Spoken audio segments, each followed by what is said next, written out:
तो दोस्तों ये कहानी शुरू होती है अनामिका रिजॉर्ट से, जहां गाय और प्रिस्का अपने बच्चों मैडॉक्स और ट्रेंट को अपने तलाक से पहले एक आखिरी फैमिली वैकेशन पर लेकर पहुंचे होते हैं, जहां रिजॉर्ट का मैनेजर वेलकम ड्रिंक्स के साथ इनका स्वागत करता है। पूरी फैमिली रिजॉर्ट को देखकर बहुत खुश होती है। रिजॉर्ट में ट्रेंट और मैडॉक्स को रिजॉर्ट मैनेजर का भतीजा इडलिब मिलता है, जिससे इनकी अच्छी दोस्ती हो जाती है। ट्रेंट और इडलिब बीच में खेलने चले जाते हैं और यहाँ आए हुए दूसरे टूरिस्ट से भी मिलते हैं, जिसमें इन्हें एक पुलिस ऑफिसर भी मिलता है। शाम को ट्रेंट इडलिब की चिट्ठी पढ़ने लगता है, जिसमें ये आपस में साइन लैंग्वेज के जरिए बात कर रहे होते हैं। अगले दिन सुबह ये लोग ब्रेकफास्ट कर रहे होते हैं जब इनके पास रिजॉर्ट का मैनेजर आता है, जो इन्हें चारों तरफ से पत्थर के पहाड़ों से घिरे हुए खूबसूरत बीच पर घूमने जाने के लिए कहता है। ये सभी लोग एकदम एक्साइटेड हो जाते हैं इस जगह जाने के लिए। इस दौरान दूर से इडलिब भी ट्रेंट को देख रहा होता है, जैसे वो कुछ कहना चाह रहा हो, लेकिन रिजॉर्ट मैनेजर उसका मामा उसे डांट कर वहां से ले जाता है। तभी अचानक वहां मौजूद एक और गेस्ट पैट्रिशिया को दौरे पड़ने लगते हैं, जो अपने पति जैरिन के साथ यहाँ घूमने आई थी। वहां मौजूद सर्जन चार्ल्स इन्हें चेक करते हैं और कहते हैं कि ये थोड़ी देर में ठीक हो जाएंगी। चार्ल्स अपनी माँ एग्नेस, गर्लफ्रेंड क्रिस्टल और बेटी कारा के साथ यहाँ घूमने आए होते हैं। ब्रेकफास्ट के बाद गाय की फैमिली बीच जा रही गाड़ी में बैठ जाती है। इस गाड़ी में चार्ल्स की फैमिली भी आकर बैठ जाती है। गाड़ी इन सभी को एक प्राइवेट एरिया में ले जाती है, जहां बिना परमिशन के जाना मना था, और कुछ देर बाद यह इन्हें बीच के पास छोड़ देती है। ड्राइवर इन्हें पिकनिक का सामान और बहुत सारा खाना दे देता है। गाय कहते हैं ये तो हम लोगों के लिए बहुत ज़्यादा खाना है, लेकिन ड्राइवर कहता है कि आपके साथ 3 छोटे छोटे बच्चे हैं, आपको इनकी ज़रूरत पड़ेगी। और कुछ मिनट जंगल में चलने के बाद चट्टानों की संकरी गली से होते हुए ये सभी लोग इस बीच तक पहुंच जाते हैं। बीच वाकई में बहुत खूबसूरत होता है, जो एक तरफ से समंदर और एक तरफ से ऊंची ऊंची चट्टानों से घिरा हुआ होता है। सभी लोग यहाँ पहुंचकर बहुत ज़्यादा खुश होते हैं और गाय अपने बच्चों को दूर पानी में मौजूद कोरल रीफ भी दिखाते हैं। यहाँ पर इन लोगों को सफ़ेद कपड़ों में एक आदमी पहले से ही एक कोने में चट्टानों के पास बैठा हुआ मिलता है। मैडॉक्स अपने पिता को बताती हैं कि यह आदमी फेमस रैपर ब्रैंडन है। इसके बाद बच्चे छुपन छुपाई खेलने लग जाते हैं, जब ट्रेंट को अचानक पानी के पास एक मरी हुई लड़की की बॉडी मिलती है। वो डर कर चीख पड़ता है। गाय और चार्ल्स उस लड़की की बॉडी को पानी से बाहर निकाल लेते हैं। ये सभी पुलिस को बुलाने की बात करते हैं। तभी ब्रैंडन भी वहां आ जाते हैं, जो इस लड़की को पहचानते थे। ये लड़की रिजॉर्ट से यहाँ उसी के साथ घूमने आई थी, जो बाद में समंदर में तैरने चली गई थी। काफ़ी देर से वो लौटी नहीं थी और ब्रैंडन इसी का ही इंतज़ार कर रहे होते हैं। चार्ल्स कहते हैं कि इस आदमी के नाक से खून क्यों बह रहा है? गाय, क्या तुमने इसे मारा? वो मना करते हैं। ब्रैंडन कहते हैं मुझे तुम लोगों को कोई सफाई देने की ज़रूरत नहीं है, ठीक है ना? चार्ल्स गस को कहते हैं यह मोबाइल का सिग्नल नहीं आ रहा है, मैं यहाँ से बाहर निकल कर कॉल करता हूँ, तुम तब तक इस आदमी पर नजर रखो। उसी वक्त जैरिन और पैट्रिशिया भी वहाँ पहुँचते हैं। पैट्रिशिया की तबीयत खराब होने के कारण वो बीच थोड़ा लेट पहुंचे होते हैं। गाय इनसे गाड़ी के ड्राइवर के बारे में पूछते हैं, तो वो बताते हैं कि वो तो वापस चला गया। जैरिन कहते हैं क्यों, क्या हुआ? चार्ल्स इन्हें उस लड़की की डेड बॉडी दिखाते हैं और कहते हैं कि इस आदमी ने उस लड़की को मारा है। ब्रैंडन गुस्से में कहते हैं कि अगर ऐसा होता तो मैं यहाँ उसका वेट क्यों करता, और मेरे नाक से ये जो खून बह रहा है वो मैं जब से इस बीच पर आया हूँ तब से हो रहा है। ये सब देखकर पैट्रिशिया जैरिन को यहाँ से वापस चलने के लिए कहती है। तभी क्रिस्टल आती है और चार्ल्स को बताती है कि उनकी माँ की तबीयत खराब हो रही है। चार्ल्स अपनी माँ के पास चले जाते हैं। जैरिन वापस रोड पर जाकर रिजॉर्ट वालों को फ़ोन करने की बात कहते हैं, लेकिन वो जैसे ही इन चट्टानों की संकरी गली से वापस जाने लगते हैं, उनके सिर में बहुत तेज दर्द शुरू हो जाता है और अगले ही पल उनकी आंखें बीच में खुलती हैं। पैट्रिशिया उन्हें बताती हैं कि वो उस संकरी गली से वापस आकर यहाँ गिर गए और बेहोश हो गए। उधर चार्ल्स की माँ को सांस लेने में तकलीफ हो रही होती है। तभी वहाँ प्रिस्का आ जाती है, जो चार्ल्स को बताती है कि तीनों बच्चों को कुछ हो गया है। तीनों बच्चे एक साथ बैठे होते हैं और बुरी तरह से खाना खा रहे होते हैं। ट्रेंट कारा को बोलते हैं कि मुझे तुम कुछ बदली हुई सी क्यों लग रही हो? ट्रेंट फिर कहते हैं अरे देखो, वो दूर पहाड़ों पर क्या चमक रहा है। चार्ल्स और प्रिस्का बच्चों के पास आ रहे होते हैं कि तभी क्रिस्टल चीख पड़ती है। चार्ल्स की माँ अचानक मर चुकी थी। चार्ल्स रोते हुए कहते हैं कि शायद डेड बॉडी को देखकर शॉक के कारण इनकी मौत हो गई। उधर जैरिन और पैट्रिशिया बच्चों का इस चीज़ से ध्यान भटकाने के लिए उनसे बात करने लगते हैं। जैरन बताते हैं कि वो नर्स और पेट्रिशिया साइकेट्रिस्ट हैं। ट्रेंट उन्हें अपनी उम्र 6 साल बताता है। जैरन कहते हैं, अरे तुम तो 11-12 साल के लग रहे हो। लेकिन मैडॉक्स कहती है, नहीं, ये तो अभी बस 6 साल का ही हुआ है। तभी प्रिस्का वहाँ आती है और इनसे अपने बच्चों के बारे में पूछती है। ये दोनों कहते हैं, आप लोग हमारे साथ कोई मजाक कर रहे हो क्या? ये तो रहे तुम्हारे बच्चे। प्रिस्का एकदम चौंक पड़ती है। दोनों बच्चे अपनी उम्र से करीबन 5-6 साल बड़े हो चुके थे, जिसके कारण प्रिस्का उन्हें पहचान नहीं पाई थी। ट्रेंट अपनी माँ से लिपट कर रोने लगता है। तभी वहाँ गाय भी आ जाते हैं। मैडॉक्स उनके गले लगती है। वो उससे पूछते हैं, तुम मैडॉक्स हो? वो कहती है, हाँ पापा। गाय अपने दोनों बच्चों को देखकर बिल्कुल दंग रह जाते हैं। प्रिस्का और गाय अपने बच्चों को लेकर यहाँ से जाने लगते हैं। जैरन कहते हैं, तुम लोग नहीं जा सकते क्योंकि इस गली के अंदर जाते ही इंसान बेहोश हो जाता है। प्रिस्का कहती है, ये क्या बकवास कर रहे हो तुम? गाय कहते हैं, नहीं प्रिस्का, ये सही कह रहे हैं। लेकिन प्रिस्का कहती है, बच्चों के लिए हमें कोशिश तो करनी ही होगी। इसके बाद प्रिस्का बच्चों के पास रुकती है और बाकी सभी संकरी गली में जाने का फैसला करते हैं। लेकिन फिर से सारे लोगों को वापस बीच पर होश आता है। इस घटना के थोड़ी देर बाद गाय चार्ल्स को कहते हैं कि डॉक्टर, क्या आप प्लीज हमारे बच्चों को एक बार देख लेंगे? इन्हें कुछ हो गया है। लेकिन तभी अचानक चार्ल्स अपना चाकू निकालते हैं और ब्रैंडन के गाल पर मार देते हैं। वो दर्द से कराहने लगता है। जैरन चार्ल्स को रुक जाने के लिए कहते हैं। चार्ल्स माफी मांगते हुए कहते हैं कि पता नहीं क्यों मुझे ऐसा लगा ये आदमी मुझे मार देगा। ब्रैंडन चीखते हुए कहते हैं कि तुम पागल तो नहीं हो गए? और वो फिर कहते हैं कि पता नहीं क्यों पर मुझे इस घाव का दर्द महसूस नहीं हो रहा। जैरन कहते हैं, मैं एक नर्स हूं, मुझे देखने दो। ब्रैंडन जैसे ही अपना हाथ हटाते हैं, चोट बिल्कुल भर चुका होता है। जैरन के साथ बाकी सभी लोग चौंक पड़ते हैं। ब्रैंडन अपने घाव को छूते हैं। घाव वाकई में भर चुका होता है। इसके बाद चार्ल्स बच्चों को चेक करके बताते हैं कि पता नहीं ऐसा क्या है, लेकिन कोई चीज़ है जो इनके बॉडी हार्मोन्स को बहुत तेज़ी से बढ़ने के लिए मजबूर कर रही है, जिसके कारण इन्हें भूख भी काफ़ी ज़्यादा लग रही है। फिर ये सभी लोग यहाँ से कैसे निकला जाए इसके बारे में बात कर रहे होते हैं कि तभी प्रिस्का बेहोश हो जाती है। उनके शरीर का ट्यूमर, जो कि गाय के हिसाब से बहुत ही छोटा था, अचानक बढ़ने लगा था और इनके पेट के बाहर दिखने लगा था। ट्रेंट अपनी माँ को देखकर रोने लगता है। गाय ट्रेंट को कहते हैं, सब ठीक हो जाएगा बेटा, तुम जाओ कारा के साथ जाकर खेलो। गाय के कहने पर डॉक्टर चार्ल्स इस ट्यूमर को निकालने के लिए तैयार हो जाते हैं। वो प्रिस्का के पेट में चाकू से कट लगाने लगते हैं कि तभी वो अचानक किसी फिल्म के बारे में पूछने लग जाते हैं। क्रिस्टल कहती है, नहीं चार्ल्स, प्लीज शांत हो जाओ। गाय और बाकी सभी लोग समझ नहीं पाते कि वो क्या कह रहे हैं। और फिर चार्ल्स प्रिस्का के पेट पर कट लगाते हैं, लेकिन कट अपने आप ही दोबारा से भर जाता है। जैरन कहते हैं, हम लोग एक काम करते हैं, कट लगाने के बाद स्किन को दोनों तरफ से पकड़ लेते हैं ताकि घाव भरने न पाए। चार्ल्स कट लगाते हैं और गाय और जैरन स्किन को दोनों तरफ से पकड़ लेते हैं। चार्ल्स ट्यूमर को निकाल देते हैं, जो अब बढ़कर करीबन एक छोटे नारियल के बराबर हो चुका होता है। और जैसे ही ट्यूमर को वो बाहर निकालते हैं, घाव दोबारा से अपने आप भर जाता है। कुछ समय बाद प्रिस्का को होश आ जाता है और वो गाय को बताती है कि वो अब काफ़ी बेहतर महसूस कर रही है। इसके कुछ समय बाद ब्रैंडन उस लड़की की डेड बॉडी के पास जाते हैं और डर के मारे उनके रोंगटे खड़े हो जाते हैं। वो तुरंत बाकी सभी लोगों को बुला लेते हैं, जो डेड बॉडी को देखकर दंग रह जाते हैं। उस लड़की की बॉडी पूरी तरह से गल चुकी होती है और सिर्फ हड्डियां ही बची होती हैं।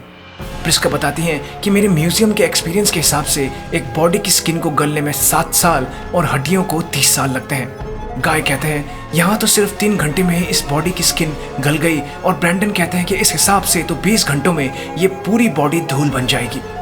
तभी जैरन कहते हैं, मुझे ऐसा लगता है यहाँ पर टाइम बहुत तेजी से चल रहा है।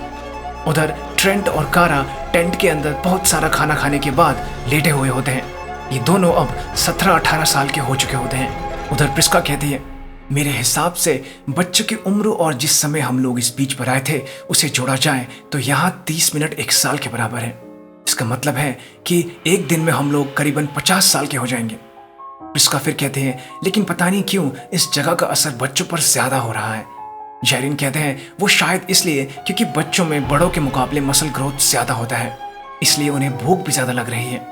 हम लोगों में सिर्फ हमारे सेल्स की एजिंग हो रही है, जिसके कारण हमें खुद में चेंजेस बहुत कम दिख रहे हैं। मेरे ख्याल से इन चट्टानों की वजह से यहाँ ऐसा हो रहा है। और जैसा कि इस बीच ने हमारे सेल्स की एजिंग को तेज कर दिया है, जब भी हम इन चट्टानों से बाहर निकलने की कोशिश करते हैं, ये कुछ ऐसा हो जाता है जैसे कि पानी के अंदर काफी देर रहने के बाद हम तेजी से बाहर निकलने की कोशिश कर रहे हो। हमारा शरीर इस बदलाव को सहन नहीं कर पाता और हम बेहोश हो जाते हैं। उधर ट्रेंट और कारा एक दूसरे के बहुत करीब आते जा रहे थे। तभी प्रिस्का ट्रेंट और कारा के बारे में पूछती है और ये सभी बच्चों को ढूंढने लगते हैं। लेकिन जब बच्चे इन्हें मिलते हैं, ये सभी इनको देखकर चौंक पड़ते हैं। जायरिन कहते हैं, मेरे ख्याल से कारा प्रेग्नेंट है और किसी भी वक्त ये बच्चे को जन्म दे सकती है। ट्रेंट कहते हैं, क्या? कारा हंसते हुए कहती है, अरे मेरा पेट ज़्यादा खाना खाने की वजह से फूला हुआ है। कारा और ट्रेंट दोनों इस बात से डर जाते हैं। कारा कहती है, मुझे ऐसा लग रहा है जैसे मेरा पेट बड़ा हो रहा है। जायरिन फटाफट उसे एक चादर पर लेटा देते हैं। कारा का पेट और बड़ा होने लगता है। जायरिन और पेट्रिशिया कारा की मदद करने लगते हैं। थोड़ी देर बाद बच्चा पैदा हो जाता है और जोर जोर से रोने लगता है। सभी लोग बहुत खुश होते हैं, लेकिन तभी वो रोना बंद कर देता है। पेट्रिशिया रोते हुए कहती है, ये तो मर गया, लेकिन अभी 1 मिनट पहले ये बिल्कुल ठीक था। जायरिन कहते हैं, ये बच्चा शायद यहाँ के एनवायरनमेंट को झेल नहीं पाया। ट्रेंट ये सुनकर पागलों की तरह रोने लगते हैं। क्रिस्टल भी रोते हुए चार्ल्स को कहती है, हमें यहाँ से बाहर निकालो, प्लीज हमें यहाँ से बाहर निकालो। लेकिन तभी चार्ल्स जायरिन की तरफ मुड़कर जमीन पर चाकू मारने लगते हैं और कहते हैं, तुम मेरे पड़ोसी थे ना, मैं तुम्हें नहीं छोड़ूंगा। जायरिन कहते हैं, तुम पागल हो गए हो, मैं तुमसे पहले कभी नहीं मिला चार्ल्स। इसके कुछ समय बाद अचानक प्रिस्का चिल्लाने लगती है। अब चार्ल्स ब्रैंडन के ऊपर बैठे होते हैं और उसके सीने में जोर जोर से चाकू काट रहे होते हैं। सभी लोग चार्ल्स को रोकने के लिए दौड़ पड़ते हैं, लेकिन बहुत देर हो जाती है। चार्ल्स ब्रैंडन को मार चुके होते हैं और चट्टान के पास एक कोने में जाकर बैठ जाते हैं। गाय और जायरिन डरते हुए उनके हाथ से चाकू छीन लेते हैं और प्रिस्का उसे अपने पर्स में रख लेती है। उसी वक्त दूर पहाड़ों पर एक आदमी अपनी दूरबीन से इन पर नजर रख रहा होता है। जायरिन, जो कि कॉलेज की स्विम टीम में थे, वो फैसला करते हैं कि वो समंदर में तैरकर मदद लाने की कोशिश करेंगे। जाने से पहले वो गाय से कहते हैं कि मेरी वाइफ को दौरे पड़ते हैं, लेकिन यहाँ आकर काफ़ी देर से ऐसा नहीं हुआ है, तुम फिर भी मेरी वाइफ का ख्याल रखना। और वो समंदर में चले जाते हैं। इसके बाद गाय बाकी के सभी लोगों को कहते हैं कि चार्ल्स की फैमिली में उसे पागलपन की बीमारी थी। इस तरह हम सभी के फैमिली में किसी न किसी को कुछ ना कुछ मेजर बीमारी है।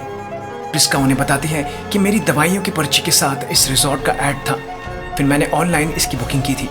गाय कहते हैं, हो ना हो ये हमारी मेडिकल कंडीशंस के बारे में पहले से ही जानते थे। उन्होंने हमारा पासपोर्ट ले लिया, अपने ही प्लेन और गाड़ी से हमें रिजॉर्ट तक लेकर आए। एक तरह से कोई जानता ही नहीं कि हम लोग यहाँ आए हुए हैं। इसके बाद ये लोग जायरिन का इंतजार करने लगते हैं, लेकिन उनकी कोई खबर नहीं होती। तभी मैडॉक्स अपनी माँ प्रिस्का से उन्हें तलाक ना लेने के लिए कहती है और उनके ना मानने पर दुखी होकर समंदर में खड़ी होकर रोने लगती है कि तभी जायरिन की डेड बॉडी उनसे आकर टकराती है। वो चीख पड़ती है। गाय और ट्रेंट जायरिन की बॉडी को पानी से बाहर ले आते हैं। पेट्रिशिया जायरिन की बॉडी को देखकर फूट फूट कर रोने लगती है। गाय कहते हैं, वो जरूर तैरते हुए बेहोश हो गए होंगे, वो लड़की भी इसी तरह मरी होगी। ब्रैंडन बेचारा सच कह रहा था। कि सब कुछ देखकर कारा और ट्रेंट वहां से दूर चले जाते हैं और एक कोने में चट्टानों के पास आकर बैठ जाते हैं। कारा ने अभी भी अपने बच्चे की डेड बॉडी को उठाया हुआ था। कारा कहती है कि हम कभी भी यहाँ से निकल नहीं पाएंगे, हमने अपनी जिंदगी में कुछ भी नहीं देखा, ये हमारे साथ सही नहीं हुआ। ट्रेंट कारा के हाथों से बच्चे की डेड बॉडी को लेकर दफनाने लगते हैं, जो अब राख में बदल चुकी थी। उसी वक्त अचानक कारा चट्टान के ऊपर चढ़ने लग जाती है। ट्रेंट उन्हें रोकते हैं। वो कहती है, मेरे पिता पागल हो गए हैं, वो कभी भी तुम लोगों को मार सकते हैं, मुझे कुछ करना ही होगा। और ऊपर चढ़ती चली जाती है।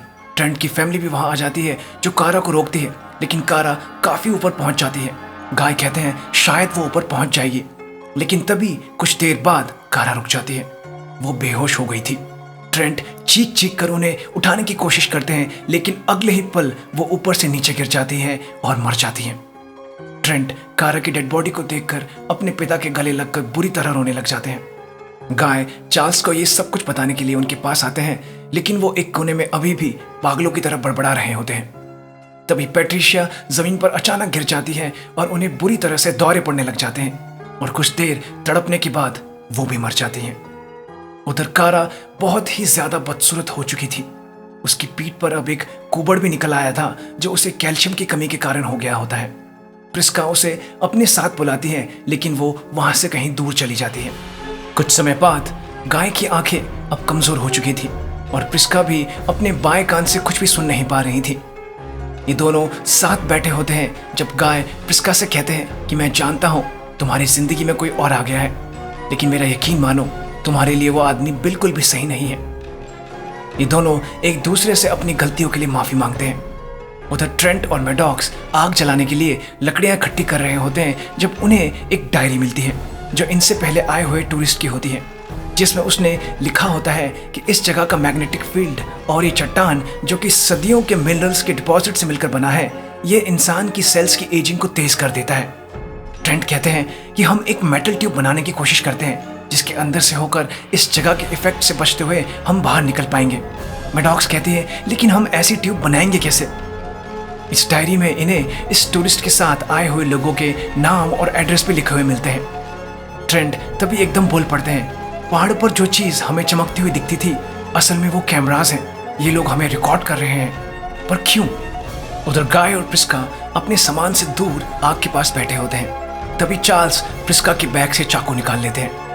गाय को कोई उनके पास आता हुआ महसूस होता है, लेकिन वो कुछ देख नहीं पाते और प्रिस्का कुछ सुन नहीं पाती।